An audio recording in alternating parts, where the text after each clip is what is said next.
Hello students, Gayatri PG college Sanchore की online classes में आप सबका स्वागत है। आज इंडियन ज्योग्राफी के अंदर जनसंख्या वृद्धि के बारे में चर्चा करेंगे। मित्रों, कल की क्लास में अपन ने जनसंख्या घनत्व क्या होता है, इसके प्रकार, जनसंख्या घनत्व को नियंत्रित करने वाले जो कारक है उसके बारे में चर्चा की है।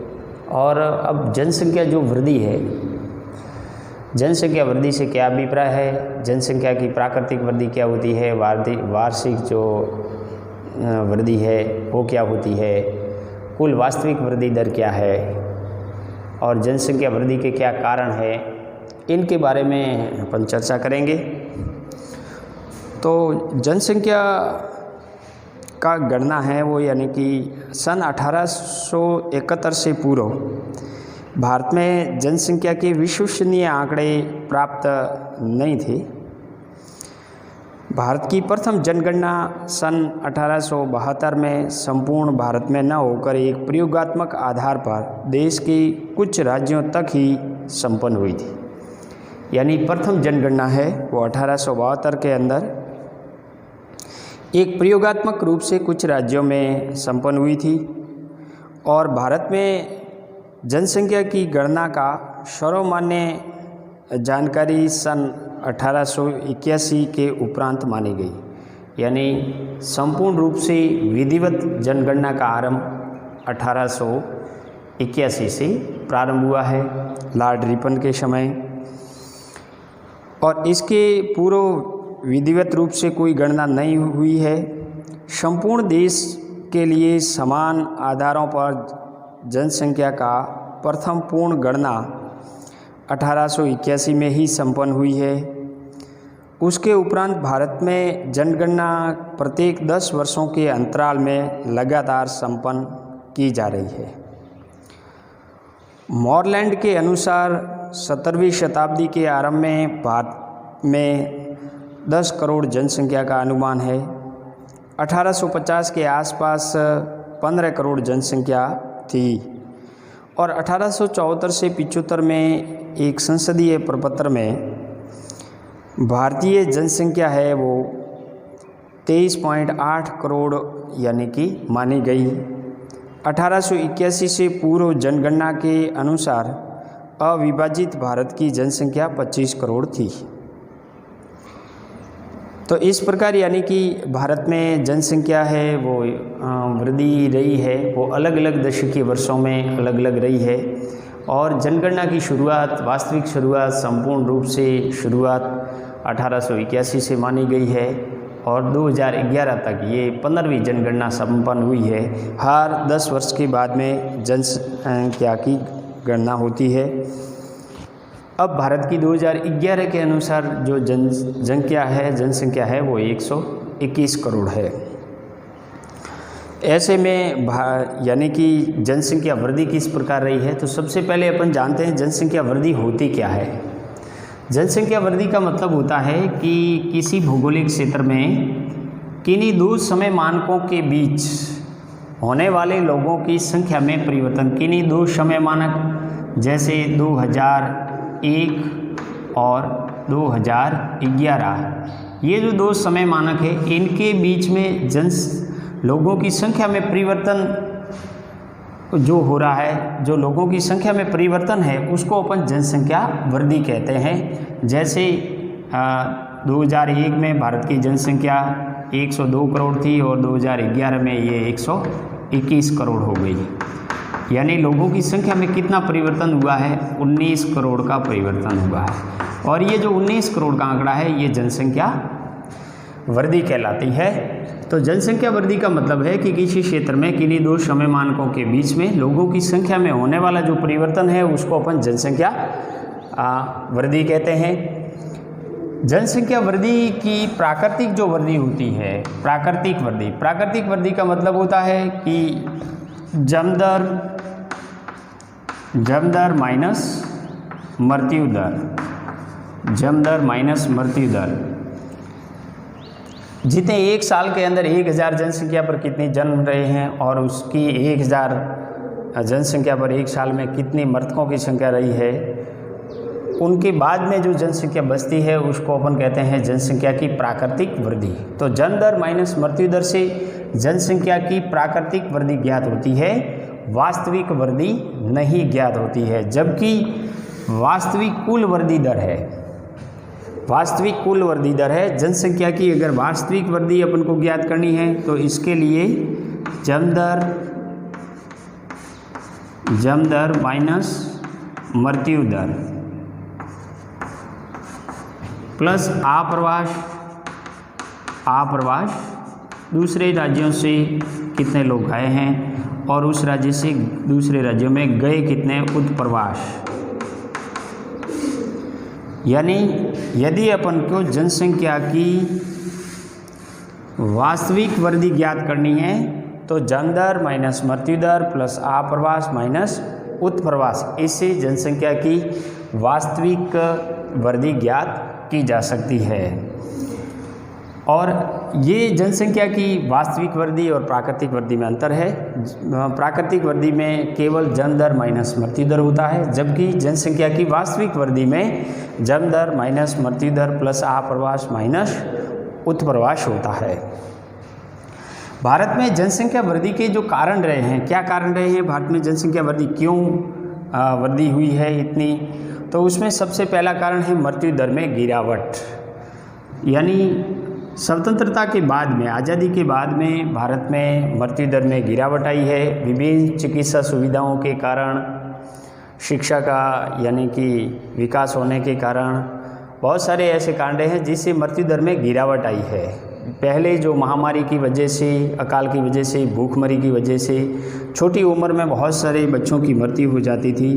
तो अब जो टाइम पे खाद्यान्नों की आपूर्ति है, महामारी पर नियंत्रण होना, अकाल पर यानी कि नियंत्रण होना, इससे बहुत सारे ऐसे कारण हैं जिससे मृत्यु दर में गिरावट आई है और मृत्यु दर में गिरावट आने से जनसंख्या में वृद्धि हुई है। यानी भारत के अंदर पहले एक साल के अंदर जो जन्म दर की स्थिति थी, जन्म दर लगभग यानी 1000 जनसंख्या पर 47 थी और मृत्यु दर है वो यानी कि 42 थी। तो जन्म दर और मृत्यु दर दोनों ही उच्च थी। दोनों ही उच्च होने के कारण मात्र यानी कि 5 बच्चे ही जिंदा रह पाते थे। लेकिन जैसे ही मृत्यु दर गिरावट हुई तो मृत्यु दर यहाँ पे 25-26 के आसपास आ गई और जन्म दर 40-42 ही बनी रही।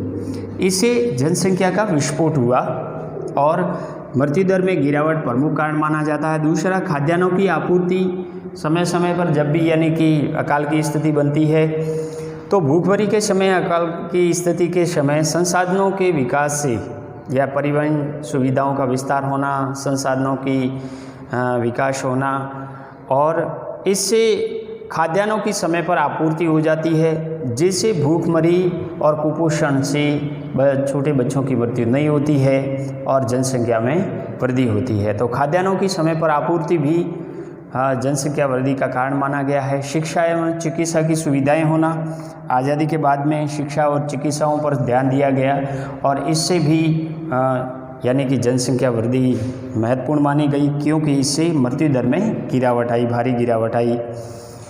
सामाजिक और मनोवैज्ञानिक जो कारण रहे हैं वो भी माने गए हैं कि भारत के अंदर जो सामाजिक विकास है, कुछ ऐसे मनोवैज्ञानिक यानी कि भी कारण रहे हैं जिसकी वजह से जनसंख्या में तीव्र वृद्धि हुई है। जैसे सामाजिक और मनोवैज्ञानिक कारणों की माने तो लड़की की अपेक्षा लड़के को ज़्यादा प्राथमिकता देना या पुरुष प्रधान समाज, ये ऐसे कारण हैं जो सामाजिक कारण हैं। तो पुरुष प्रधान यानी कि जो समाज होना या लड़के को ज़्यादा तवज्जो देना या लड़के की यानी कि अपेक्षा ज़्यादा रखना, तो इसके कारण यानी कि जनसंख्या में वृद्धि हो रही है। आर्थिक और राजनीतिक कारण भी रहे हैं। ज़्यादातर आर्थिक यानी कि जो सुविधाएं हैं उनका विस्तार होना, देश की अर्थव्यवस्था में मजबूत होना और किसी परिवार या व्यक्ति की आर्थिक स्थिति में जो सुधार है, आर्थिक स्थिति में सुधार, आर्थिक स्थिति का जो सुधार है उसमें उसकी वजह से भी जनसंख्या में वृद्धि हुई है, क्योंकि उनके पास में तमाम सुख सुविधाएं हैं, वह चिकित्सा सुविधा या शिक्षा ले सकता है। राजनीतिक जो है जिसमें शांति और सुरक्षा है, शांति एवं सुरक्षा, शांति और सुरक्षा की वजह से भी जनसंख्या में वृद्धि हुई है। तो ये ऐसे कारण रहे हैं जिसकी वजह से जनसंख्या में यानी कि वृद्धि मानी गई है भारत के अंदर। अब भारत में जो जनसंख्या वृद्धि हुई है, जनसंख्या वृद्धि को अपन 1901 से लेकर 2011 तक 4 अवस्थाओं में विभाजित कर सकते हैं। जनसंख्या वृद्धि के जो काल है उसको 1901 से लेकर 2011 तक 4 अवस्थाओं में विभाजित कर सकते हैं। उसमें पहला जो काल है जो 1901 से लेकर 1921 के बीच में है। 1901 से 1921 का जो काल है इसको अपन कहते हैं मंद वृद्धि काल। इसमें जनसंख्या में वृद्धि यानी कि मंद रही है या बिल्कुल स्थिर जैसी रही है। तो मंद वृद्धि हुई है बिल्कुल। उनका कारण क्या है कि इस पीरियड के अंदर अकाल है, महामारी है, समय पर खाद्यान्नों की आपूर्ति नहीं होना, अनाभाव होना, इसकी वजह से 1901 से 1921 के बीच में जनसंख्या वृद्धि कम रही है। और सारे दशक में एक दशकीय वर्ष ऐसा था 1911 से 1921। इस दशकीय वर्ष में जनसंख्या में क्या हुई? ऋणात्मक वृद्धि रही है। यानी जनसंख्या में जो वृद्धि हुई है वो ऋणात्मक वृद्धि हुई है। ये इस पीरियड के अंदर जनसंख्या -0.31% की वृद्धि हुई। यानी 1911 से 21 के बीच के अंदर ऋणात्मक वृद्धि हुई है, वो -0.31% की वृद्धि हुई है। उसका मुख्य कारण क्या है कि उस समय एक महामारी फैली थी 1916 और 17 के समय इन्फ्लूएंजा नाम की, और इस इन्फ्लूएंजा नाम की बीमारी की वजह से भारत की जनसंख्या है वो कम हो गई और दुनिया की 5 से 7% जनसंख्या घट गई थी और भारत में भी यानी कि जनसंख्या कम हो गई। तो अकाल, महामारी, अनाभाव की वजह से इस पीरियड में जनसंख्या में कमी हुई और इसीलिए 1901 से 1921 के बीच में जनसंख्या का जो काल है उसको मंदवृद्धि काल कहा जाता है।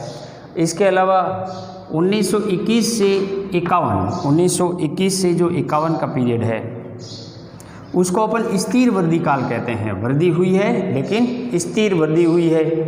स्थिर वृद्धि के समय इस काल को यानी प्रथम महाजनांकीय विभाजक कहते हैं।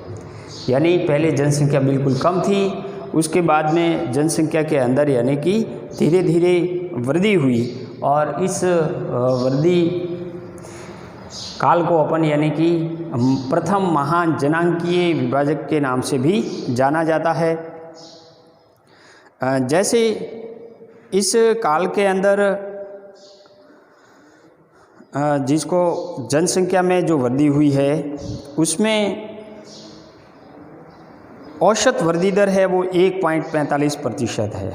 यानी 1921 से 51 के बीच में जनसंख्या की औसत वृद्धि दर है वो 1.45% है और इससे जनसंख्या यानी कुल जनसंख्या जो 25.13 करोड़ थी उससे बढ़कर 37.11 करोड़ हो गई और 3 दशकों में ये 11 करोड़ की वृद्धि हुई है। इसका प्रमुख कारण क्या है कि अकाल, महामारी पर नियंत्रण होने से मृत्यु दर में कमी और जन्म दर पूर्ववत यानी कि ही बनी रही, जिसके कारण जनसंख्या में वृद्धि हुई। इसीलिए इस काल को अपन क्या कहते हैं? प्रथम महान जनांकीय विभाजक कहते हैं। तीसरा जो काल है जिसको कहते हैं तीव्र वृद्धि काल। तो तीव्र जो वृद्धि काल है, तीव्र वृद्धि काल ये 1951 से लेकर 1981 के मध्य है। 1951 से लेकर 1981 के मध्य, यानी आज़ादी के बाद में भारत में विभिन्न यानी कि स्वास्थ्य सुविधाओं का विकास हुआ और लोगों के आर्थिक विकास पर, सामाजिक विकास पर जोर दिया गया, शिक्षा के उत्थान पर जोर दिया गया, जिससे जो वार्षिक वृद्धि दर थी वो बढ़ कर के कितनी हो गई? 2.2%। यानी औसत जो वार्षिक वृद्धि दर है वो इस पीरियड में 2.2% रही, जो सर्वाधिक वृद्धि कहलाता है। और इसका प्रमुख मुख्य जो कारण था कि मृत्यु दर तो यानी कि उच्च, जन्म दर तो उच्च बनी रही, लेकिन मृत्यु दर क्या हो गई, निम्न मृत्यु दर हो गई, निम्न मृत्यु दर। तो उच्च जन्म दर और निम्न मृत्यु दर की वजह से 1951 से 1981 के बीच में भारत में जनसंख्या की सर्वाधिक वृद्धि हुई। इसे जनसंख्या का विस्फोटक काल कहा जाता है। सर्वाधिक वृद्धि रही है इस काल के अंदर, इसीलिए इसको तीव्र वृद्धि काल या जनसंख्या का विस्फोटक काल कहते हैं। और इसे द्वितीय जनांकी विभाजक काल भी कहते हैं। द्वितीय जनांकी विभाजक जो अवस्था है वो 1951 से 1981 के मध्य है, और इसमें जो वार्षिक औसत वृद्धि दर है वो 2.2 रही, 1.45 से बढ़कर 2.2 तक यानी कि पहुंच गई। और इनमें से सर्वाधिक जो वृद्धि रही है 1971 से 1981, ये जो दशक था इसमें भारत में सर्वाधिक वृद्धि हुई 24.80%। यानी कि आज तक की जितनी भी 15 जनगणना हुई है, ये 15वीं जनगणना है 2011 में, उसमें एक दशकीय वर्ष ऐसा था 1971 से 81 में जिसमें सर्वाधिक वृद्धि दर रही। जो दशकीय वृद्धि दर रही है वो 24.80% रही है, यानी 24.80% दशकीय वृद्धि दर 1971 और 81 के मध्य रही है। इसीलिए इसको सर्वाधिक दशकीय वृद्धि दर कहा जाता है। वो इस पीरियड के अंदर रही है 1951 से 81 के मध्य। इसीलिए इस काल को तीव्र वृद्धि काल के नाम से भी जाना जाता है। इसमें तीव्र वृद्धि काल के लिए एक तो विकास कार्यों में तेजी होना, स्वास्थ्य सुविधाओं में सुधार होना और मृत्यु दर में गिरावट आना, यानी कि मृत्यु दर जो 27 थी प्रति हज़ार वो घट करके 16 तक पहुंच गई। जन्म दर यानी कि जन्म दर में भी गिरावट आई, लेकिन उतनी गिरावट नहीं आई। तो ये उच्च वृद्धि दर के जो कारण रहे हैं। अब चौथी जो अवस्था है जिसको घटती वृद्धि दर काल कहा जाता है, घटती वृद्धि दर काल, ये 1981 से 2011 के मध्य का जो काल है जिसको घटती वृद्धि काल की अवस्था कहा जाता है। 1981 की जनसंख्या में उच्च वृद्धि की प्रवृत्ति को जारी रहते हुए भी वृद्धि में जो वृद्धि दर थी उसमें क्रमिक ह्रास दृष्टिगोचर यानी कि होता रहा। धीरे धीरे 81 के बाद में ये गिरावट शुरू हुई। 1981 से 91 के दौरान जन्म दर में कमी आई। इस दशक में जन्म दर प्रति हज़ार 38 शिशु से घटकर के यानी 1991 में 30 शिशु प्रति हज़ार हो गई और 81 से 91 में जनसंख्या की औसत वार्षिक जो वृद्धि रही वो 2.14% रही। 91 से 2001 में घटकर इस दशक की वर्ष में जो औसत वार्षिक वृद्धि दर है वो 1.95% रही। यानी धीरे धीरे जो वार्षिक वृद्धि दर थी वो घटना शुरू हुई। 1981 में 2.2 थी, फिर 81 और 91 के मध्य ये 2.14 हुई। 91-2001 के मध्य 1.95 हुई और फिर ये 2001 और 11 के मध्य वार्षिक वृद्धि दर है वो 1.64% रह गई। इस दौरान जन्म दर में भी गिरावट आई। 81 के अंदर यानी कि 38 थी, उसको घटकर यानी कि 2001 में ये 26 रह गई। इस प्रकार यानी कि 11 में घटते घटते ये 7-8 तक यानी कि प्रति हज़ार शिशु आ गई है। तो इससे जनसंख्या की जो प्रवृत्ति है उसमें ह्रास होने लगा। कुछ परिवार नियोजन कार्यक्रमों की वजह से भी छोटे परिवार अपनाने से प्रेरणा मिली और जिससे जनसंख्या वृद्धि में गिरावट होना शुरू हुआ है। इसीलिए इस वृद्धि यानी कि काल को घटती वृद्धि काल कहा जाता है। तो 2011 और 1 के मध्य जो यानी कि दशक के अंदर वार्षिक वृद्धि दर है, औसत वार्षिक वृद्धि दर, वो 1.64 है। तो इस प्रकार इन विभिन्न कालों के अंदर जनसंख्या में वृद्धि रही है। अब 2011 की बात करें तो 2011 के अंदर जनसंख्या में जो वृद्धि रही है, इसमें जो वार्षिक वृद्धि दर है वो 1.64% है, औसत वार्षिक वृद्धि दर है। और सर्वाधिक जो दशकीय वृद्धि दर है, सर्वाधिक दशकीय वृद्धि दर है वो सबसे ज़्यादा रही है मेघालय में। सर्वाधिक दशकीय वृद्धि दर है वो मेघालय में रही है, 27.8% रही है। उसके बाद में 25.9% है वो अरुणाचल प्रदेश, और फिर बिहार में 25.1, जम्मू कश्मीर में 23.7% रही है। इस प्रकार यानी कि सर्वाधिक वृद्धि दर वाले जो राज्य है, सर्वाधिक वृद्धि दर वाले राज्य, तो सर्वाधिक दशकीय जो वृद्धि दर है 2001 और 11 के मध्य, उसमें मेघालय में हुई है। मेघालय में सर्वाधिक दशकीय वृद्धि दर रही है वो 27.7% रही है, 27.7% रही है। इसके अलावा अरुणाचल प्रदेश है, अरुणाचल प्रदेश में 25.9% रही है, और बिहार में 25.1% की वृद्धि हुई है। इस प्रकार जम्मू कश्मीर में भी 23.7% की वृद्धि हुई है। ये 4 राज्य ऐसे हैं जहाँ जनसंख्या में दशकीय वृद्धि दर सर्वाधिक रही है। यदि भारत में न्यूनतम दशकीय वृद्धि दर वाले राज्यों की बात करें तो नागालैंड में न्यूनतम जनसंख्या वृद्धि रही है, यानी नागालैंड में इसमें -0.64% की वृद्धि हो रही है। एक राज्य एक ऐसा है भारत का जो 2001 और 11 के मध्य माइनस यानी कि 0.64% की वृद्धि दर रही है। और इसके बाद में केरल है, केरल दूसरे स्थान पर है।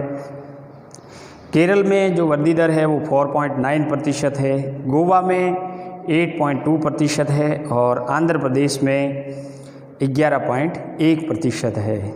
यदि संघ शासित प्रदेशों की बात करें तो संघ शासित प्रदेशों में सर्वाधिक दशकीय वृद्धि दर वाला केंद्र शासित प्रदेश है वो है दादर और नगर हवेली। दादर और नगर हवेली जहाँ 55.5% वृद्धि दर रही है। और दूसरे स्थान पर दमन दीव है जहाँ 53.5% वृद्धि दर रही है। इसी प्रकार यदि न्यूनतम सबसे कम दशकीय वृद्धि दर वाले केंद्र शासित प्रदेश हैं, उसमें सबसे कम वृद्धि दर रही है वो लक्षद्वीप में रही है, वो 6.2% है। और दूसरे स्थान पर अंडमान निकोबार द्वीप है जहाँ 6.7% दशकीय वृद्धि दर रही है। चंडीगढ़ में 17.1% रही है। तो ये भारत के अंदर जो जनसंख्या वृद्धि दर रही है सर्वाधिक या न्यूनतम, उसमें ये कारण रहे हैं कि जिसकी वजह से मृत्यु दर में गिरावट आना या फिर खाद्य आपूर्तियों की सुनिश्चितता होना, औद्योगिक विकास होना, ये बहुत सारे ऐसे कारण रहे हैं जिससे जनसंख्या में पहले यानी कि तीव्र वृद्धि हुई और उसके बाद में जनसंख्या में धीरे धीरे वृद्धि दर कम होने लगी है। तो कम होने के जो मुख्य आधार है उसमें शिक्षा और स्वास्थ्य सुविधाओं का विस्तार होना ये सबसे महत्वपूर्ण माना जाता है। इसके अलावा लोगों की आर्थिक स्थिति में सुधार होना भी कम जनसंख्या वृद्धि दर के कारण माने गए हैं।